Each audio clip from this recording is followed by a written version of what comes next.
Apreciado tutor, compañeros, buenas noches.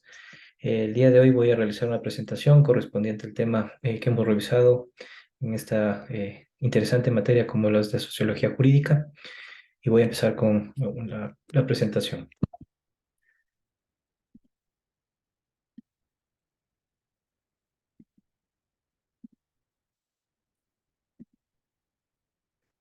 El tema que vamos a revisar es con respecto a la construcción colectiva de una aproximación empírica a la sociología del derecho ecuatoriano.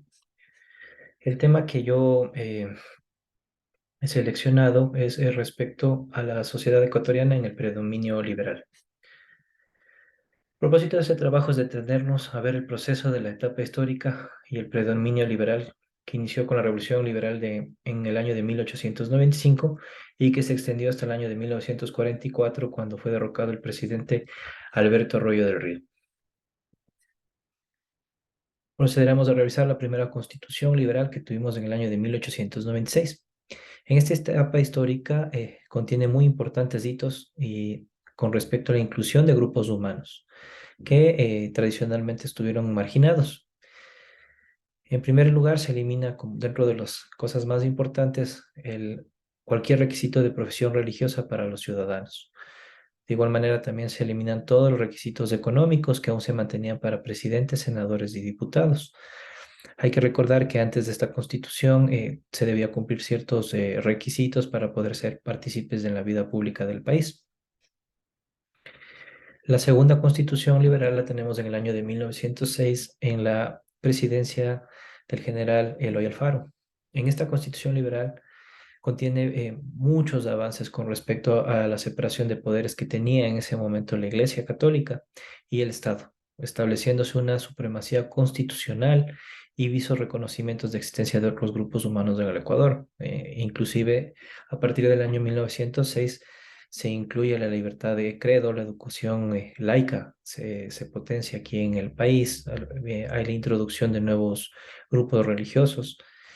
Una cosa que también, un factor que le causó muchos problemas en su futuro también al presidente Eloy Alfaro, que son muy conocidos a través de la historia. Sin embargo, esto permitió que tenga muchos avances en materia laica al separar que la educación la siga controlando la Iglesia Católica. La tercera constitución liberal es a partir del año 1929 y no hubo mayores diferencias con respecto a los avances que tuvieron en la constitución de 1906. Sin embargo, lo importante de recalcar de esta constitución es que los derechos que se consagraron en la constitución de 1906 se mantuvieron en la de 1929. Otra etapa muy importante es la etapa democrática, que se la vivió en el año de 1978, cuando se promulgó la primera constitución posterior a la larga dictadura que atravesó toda la zona andina, ¿no? Entre esos también nuestro país, que fue desde el año de 1971 hasta 1978, cambiando completamente en en la mitad del siglo XX. Hubieron muchas diferenciaciones sociales que caracterizaron esta etapa, en buena parte superaron. Sin embargo, se mantuvieron varias marginaciones sustanciales, tanto como la exclusión de género y la exclusión étnica y cultural.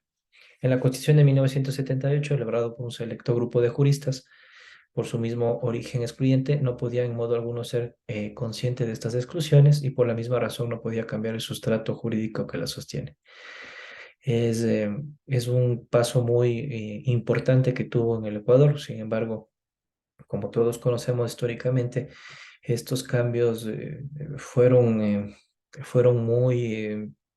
muy importantes a nivel regional por los grandes avances que estaba tomando en su momento nuestro presidente, el doctor Jaime Roldós.